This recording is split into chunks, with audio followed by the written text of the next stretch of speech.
fixed. I want you guys to try to do that as much as you can. Hi, welcome back to my channel, or welcome if you've never been here before. Today, I wanted to do a little update because I haven't done a reading or a book-ish type of video in such a long time, and I figured, why the heck not? I've been reading so many amazing books lately, and I figured I would just tell you. I've been reading a lot of classics as well. Let me know if you have any recommendations based off of the books that I'm going to be talking about in this video. So, let's go ahead and get started with the books that I have read since probably the last time I talked to you guys, or beginning of the year. I don't have all of them, but I do have most of them. So one of the first ones being Invisible Man by Ralph Ellison. This is one of the classics that I'm talking about. And let me tell you, this was a chunky boy. It's about 600 and something pages. Oh my God, it was thick. It's about 600 pages. It's a chunky boy, and also I felt like it was so difficult for me to read. I don't know if I was just not in the right headspace to read this. Don't get me wrong, it's a good book. Like, it's an amazing book. Let me tell you the synopsis. As he journeys from the deep south to the streets and basements of Harlem, from a horrifying battle royal where black men are reduced to fighting animals, to a communist rally where they're elevated to the status of trophies, Ralph Ellison's nameless protagonist ushers readers into a parallel universe that throws our own into harsh and even hilarious relief. There weren't very many parts that I thought were hilarious. I just thought it was kind of dark the entire time. Anyways, suspenseful and sardonic, narrated in a voice that takes in the symphonic range of the American language, black and white, Invisible Man is one of the most audacious and dazzling novels of our time. This is a book that I would recommend. However, I would say proceed with caution because it is very difficult to read and the chapters can be very, very long, like just the wording, because the protagonist is very smart and I feel like I just can't understand what he's trying to say. So after each chapter, I would look it up on Spark Notes to see if I actually understood what just happened. Me and my husband were reading this at the same time. This is his bookmark, so we were sharing this book and I kind of stole it and finished it on my own. But me and my husband were reading this together and it was very interesting to get another person's perspective on what just happened in each chapter or each part. So if you have the opportunity to read this with someone, I highly encourage you to do so because there's a lot to talk about with this book. It is very, very interesting. Okay, next is a book that I was so excited to read. I finally did it and it was amazing, spectacular, and it just put me on the hype train, and that is East of Eden by John Steinbeck. Now, earlier this year, I read The Pearl just to get a little bit of a glimpse of Steinbeck's writing, and I loved it. I was reading this, and I feel like this is probably the most interesting story I've ever read in my entire life. Like, there was shit going on the entire time. People say that this book kind of lulls in the middle or in the beginning. I did not feel that at all. I thought that it was interesting all the way through and through. The characters are so diverse and interesting and intricate, and much like Invisible Man, this is also can spark a lot of conversation about certain things. I'll read the synopsis for East of Eden right now. Set in the rich farmland of California's Salinas Valley, this sprawling and often brutal novel follows the intertwined destinies of two families, the Trasks and the Hamiltons, who generations helplessly reenact the fall of Adam and Eve and the poisonous rivalry of Cain and Abel. Here is a work in which Steinbeck created his most mesmerizing characters and explored his most enduring themes. The mystery of identity, the inexplicability, can I not pronounce that word? Okay, actually, freaking, I need to look this up. Inexplicability. The mystery of identity, the inexplicability of love, and the murderous consequences of love's absence. So last year, I read The Razor's Edge by W. Somerset Maugham, I believe. And that was an amazing book as well. I think that's in one of my last book videos, wrap up, whatever. But if you liked that, you'll love this because this was so interesting, every single part of it. And there were just people, like, there were times where my jaw was on the floor reading it. I was like, no, that actually can't happen. And because I didn't know what to expect, I didn't know what was possible in this book, I guess I should say. Because sometimes you could rule certain things out and be like, okay, they couldn't do this, surely. And then they do something like that and you're just, what the heck? It's an amazing book. Definitely one of my accomplishments this year too was these two books, two thickies. I'm telling you, I was very intimidated reading this book because it is a thickie. It is also 600 pages, just like Invisible Man, but it's very easy to read in my opinion. So highly recommend. All right, next I needed a smaller book because like I said, I read those two 600-page books back to back and I definitely needed a break. So I picked up The Great Gatsby by F. Scott Fitzgerald. I already knew the story. I have never read anything by F. Scott Fitzgerald, so I figured that this would be interesting to see how I liked it, and it was fantastic. And I was kind of surprised because I was like, okay, I know how the story happens, and how can this book be this small? How can it be this short? It is 115 pages, at least my copy is. How are we gonna, you know, wrap everything up in just a short amount of time? But I felt like if it was any longer, it would not be necessary. It is not necessary for this book to be any longer than it is because you just tie everything up perfectly in a little bow. You get the characters, he tells you about this little short snippet of their lives, and then it ends. And that's that, and it just feels satisfying. It's one of those rare occasions where a short book feels very satisfying. So if you ever read this, I highly recommend. All right, so another book that I read after that is a memoir, and that is Know My Name by Chanel Miller. Now, let me go ahead and just give you the synopsis for this before I dive into this. This breathtaking memoir gives readers the privilege of knowing her, just not as Emily Doe, but as Chanel Miller, the writer, the artist, the survivor, and the fighter. This is about Chanel Miller, who was a victim of assault committed by Brock Turner in that Stanford sexual assault case, and this basically is her perspective on the entire thing. I could not put this down. I wanted to keep reading it. It was a very easy read, I will say, and Chanel Miller is so smart. So smart. I was reading it and there were so many parts I was like, damn, like you really said that. There are so many things that I feel like I've thought of but never said out loud or put it into words, or vice versa. There are things that she said that I was like, damn, I never thought about that before, but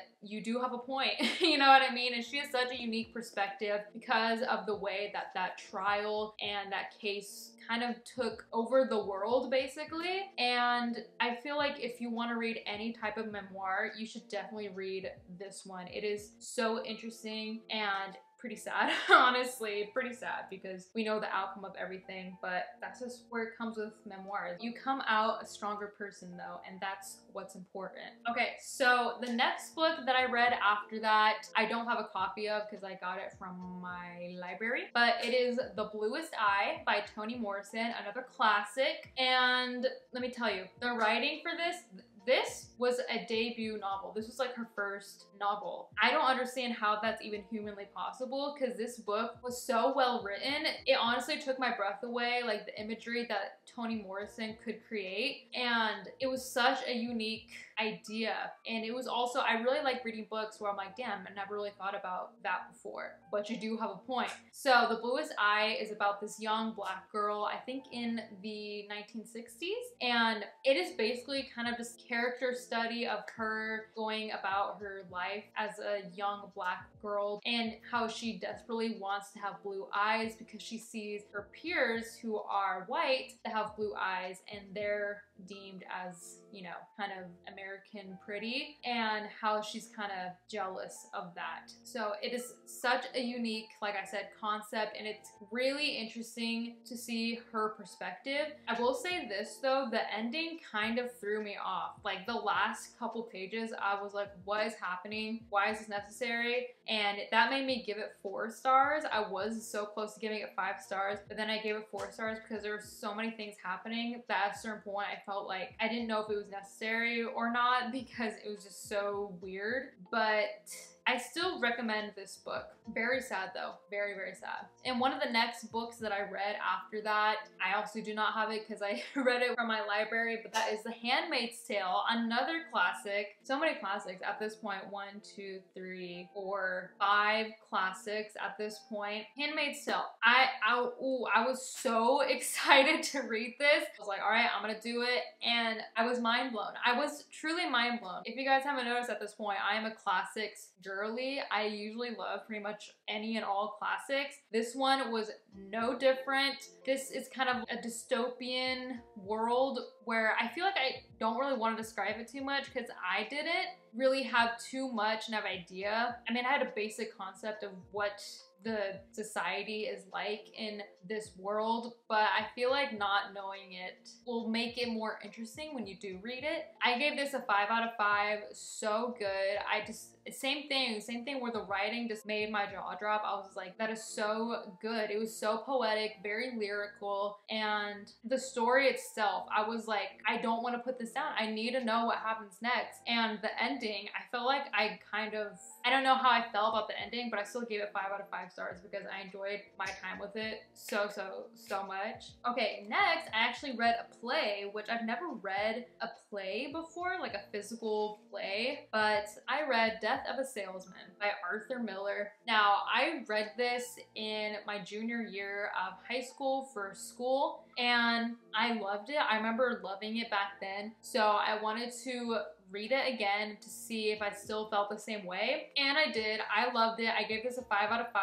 This is about, well, I don't want to give too much away, but the title of the book kind of gives it away. This is about a traveling salesman, and this is it's very short. It's a play. A very short kind of insight on his life and how he's not really happy, but he's trying his darndest to be happy. So it's, even the title, Death of a Salesman, you can tell that this is a sad book. It is pretty sad, but it was such a good, like, if you ever want to read something quick and just you're trying to reach a reading goal, or if you're just not in the mood for a lengthy book, highly encourage you to read this at least, because there are so many things, because I have seen the physical play, there are so many things that are written, like stage directions or how certain characters are supposed to be feeling, that you wouldn't really get if you were just physically, watching an actual play of it.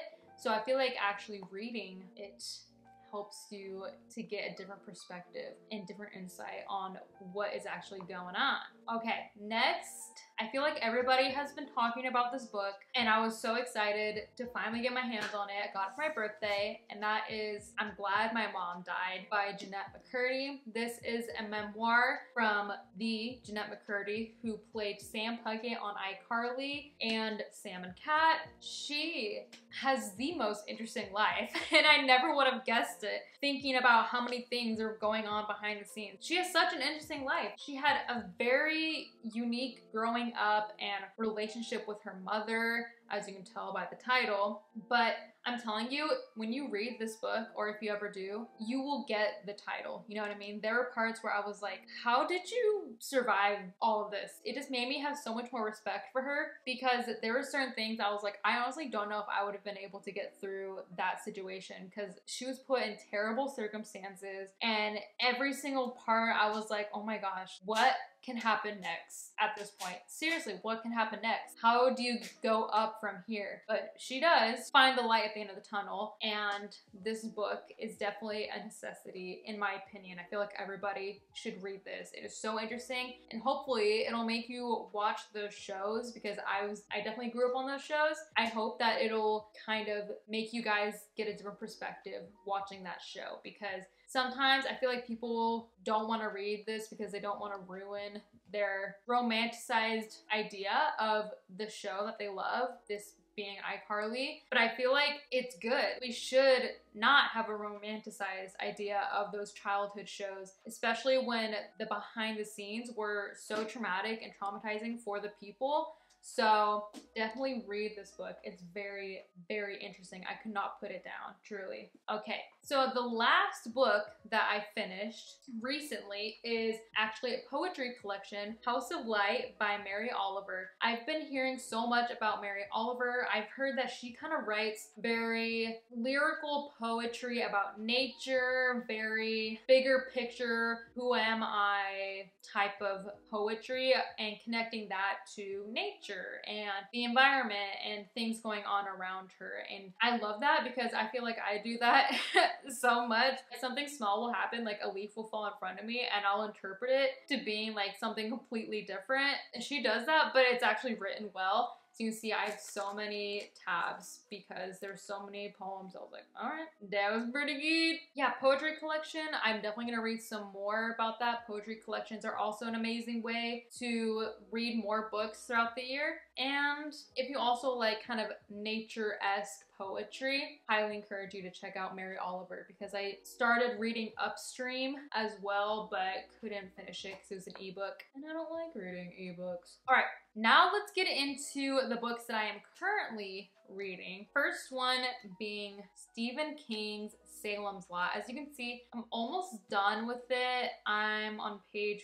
425 of 6 something, like I don't even freaking know, 630 or something. I'm liking the story so far. I feel like when people say Stephen King is very descriptive, okay, I get it. You know what I mean? But I do enjoy it in terms of world building. Like I feel like I can visualize the town so accurately or so vividly, and that I appreciate. And it's just a good vampire story as well. There are some parts that kind of freak me out. For some reason, I think reading something scary is not really that scary or isn't gonna spook me too much, but this one does sometimes. Just the descriptions, which are helpful. That is the case where very descriptive is helpful because then you can get spooked out a little bit more, you know what I'm saying? And the other book that I'm currently reading right now is Dracula by Bram Stoker. I'm about halfway through with this one. I'm also listening to the audiobook. It's so much easier. I will say that it is very, very, very old-timey, dated language where sometimes I just feel like I don't know what's happening. And this whole middle part, you know, getting up to this middle part, it's not even the